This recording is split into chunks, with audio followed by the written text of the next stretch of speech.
ओम श्री सदगुरु परमात्मा ने नमः।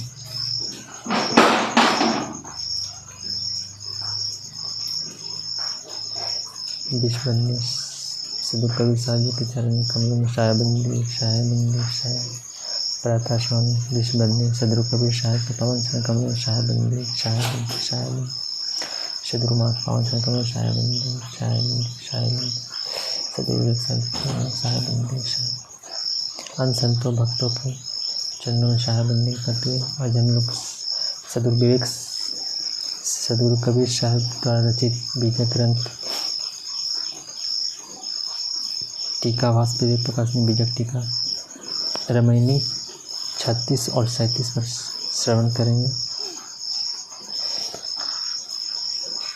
रामायणी 36 ज्ञानी चतुर्विचन लोई एक सियान न होई दोसर सियान के मरम न जाना उत्पत्ति प्रलय दैनी बिहान शब्दार्थ चतुर बुद्धिमान विचक्षण सूक्ष्मदर्शी लोई लोग एक सियान चतुराई व्यवहारिक दुनियाई ज्ञान दोसर आध्यात्मिक आत्मिक उत्पत्ति जन्म प्रलय मृत्यु रैनी रात बिहाना दिन भावार्थ सदगुरु कबीर साहब के इस पद का भावार्थ करते हुए सदगुरु माँ कहते हैं, हे ज्ञानी बुद्धिमान एवं सूक्ष्मदर्शी लोगों, पहला जो व्यवहारिक दुनियाई ज्ञान है वह वस्तुतः ज्ञान नहीं है।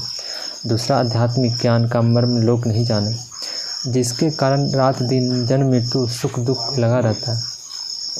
वाणिज एक सबन मिली ठाना नेम धर्म संजम भगवान हरियश ठाकुर तेजन जाई बालन भेष गावे तुल्हाय शब्दार्थ वाणिज व्यापार ठाना निश्चय प्रारंभ किया हरि परमात्मा ठाकुर स्वामी तेजी त्यागा बालन बाल बुद्धि वाले अज्ञानी भीष स्वर्ग दुल्हाई दुल्हा परमात्मा बाबा सभी ने मिल सदगुरु कबीर साहब के पद का भावार्थ करते हैं। सदगुरु माँ कहते हैं, सभी ने मिलकर एक दुनियाई व्यापार ठाना नियम धर्म संयम भगवान को भी लोगों ने दुनियाई इच्छा पूर्ति का साधन बना लिया।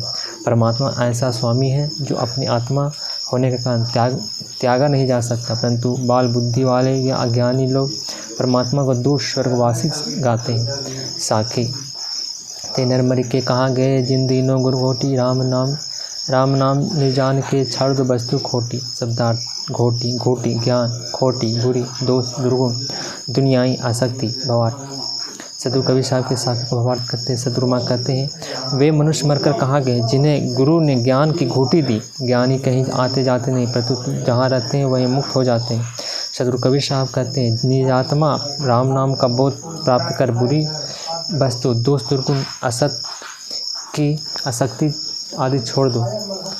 रामायणी 37 एक सियान न होई दोसर सियान न जाने कोई तीसर सियान सनाही खाई चौथे सियान कहाँ ले जाए शब्दार्थ एक सियान शुभेच्छा दोसर सियान सुविचारना तीसर सियान तनुमांसा सुषमन खाई खाना नष्ट करना चौथे सियान सत्वापति भावार्थ सदगुरु कबीर साहब के इस पद का भावार्थ करते सदगुरु माँ कहते हैं, आध्यात्मिक ज्ञान का प्रथम सोपान शुभेच्छा कार्य रूप में परिणत हुए बिना ज्ञान नहीं हो सकता। द्वितीय सोपान सुविचारना में अरूढ़ होने वाले मात्र से कोई भी व्यक्ति सत्य को नहीं जान सकता। तृतीय सोपान तनुमांसा संसार में आसक्त कराने वाले ज्ञान सुख बुद्धि को नष्ट कर देता है।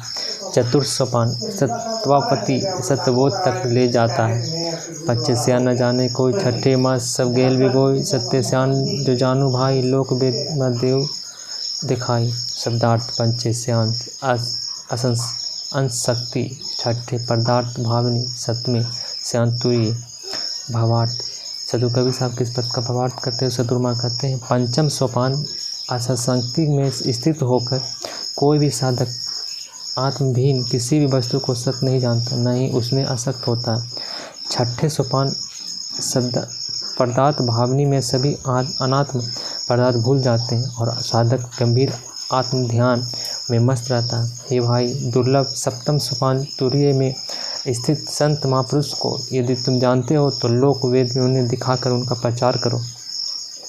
साखी बीजक बतावे बीत को जो बीत गुप्ता हो ऐसे शब्द बतावे जीव को बूझे बिरला को शब्दार्थ बीजक गुप्त धन को बताने वाला वही बीत संपत्ति भावार्थ सदगुरु कबीर साहब के इस पद का भावार्थ करते सदगुरु माँ कहते हैं, गुप्त धन को बीजक बताता है। इसी प्रकार सदगुरु के शब्द उपदेश जीव के गुप्त स्वरूप को बतलाते हैं, परंतु इसे कोई बिरला ही समझता है या यह बीजा ग्रंथ गुप्त आत्मध्यान को बतलाने वाला है। ऐसे शब्द प्रकरण में विस्तार से जीव को उसके आत्मस्वरूप के बारे में बतलाया गया है, परंतु कोई बिरला ही इसे समझता है।